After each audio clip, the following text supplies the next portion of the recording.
ఈరోజు నేను చేస్తున్న రెసిపీ ఇడ్లీతో ఉప్మా చేస్తున్నాను. దానికి కావాల్సిన ఇంగ్రీడియంట్ ఇడ్లీలు, పోపు దినుసులు, సాల్ట్, పసుపు, ఉల్లిపాయ, పచ్చిమిర్చి, కరివేపాకు, ఒక చిన్న టమోటా, చిన్న చిన్న పీసెస్ బాగా చిన్నగా కట్ చేసి పెట్టుకున్నాను. ముందుగా ఇడ్లీలు ఇవి ఉన్నాయి కదా, మార్నింగ్ ఎలాగో మనకి ఇడ్లీలు చేసుకుంటాం బ్రేక్ఫాస్ట్కి, అవి ఈవినింగ్ తినాలన్నా మిగిలిపోయినా వేస్ట్గా అన్నట్టు అయిపోతాయి కదా, అందుకని సింపుల్గా మనం ఈ మిగిలిన ఇడ్లీలతో ఈ విధంగా పొడి చేసి పెట్టుకుని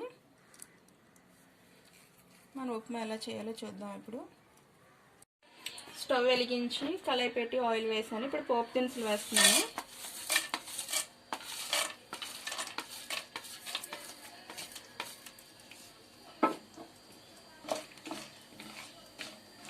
కొంచెం వేగిన తర్వాత ఆనియన్స్ వేసుకుందాం. పోపు దినుసులు వేగిపోయినాయి. ఇప్పుడు కరివేపాకు, ఉల్లిపాయ, పచ్చిమిర్చి వేస్తున్నాను.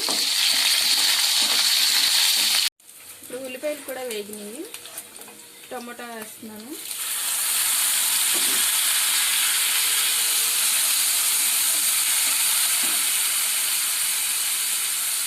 టమోటాతో పాటు కొంచెం పసుపు, సాల్ట్ కూడా వేస్తున్నాను.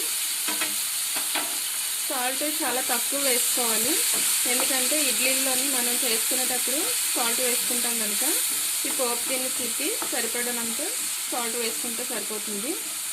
లాస్ట్లో ఒకసారి మనం చెక్ చేసుకొని సరిపోకపోతే ఇంకొంచెం వేసుకుంటే సరిపోతుంది. టమోటా కూడా బాగా వేగిపోయింది. ఇప్పుడు ముందుగా రెడీ చేసి పెట్టుకున్నాం కదా ఇడ్లీ మిశ్రమాన్ని, పొడి చేసి పెట్టుకున్నదాన్ని మొత్తం వేసి బాగా కలుపుకుందాం.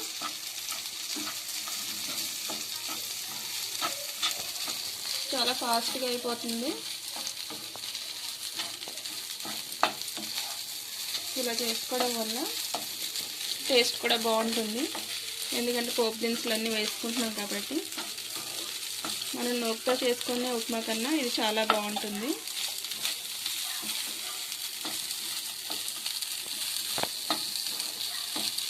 అయిపోయింది. ఇంకొక 2 నిమిషాలు కలిపేస్తే స్టవ్ ఆఫ్ చేసుకోవచ్చు.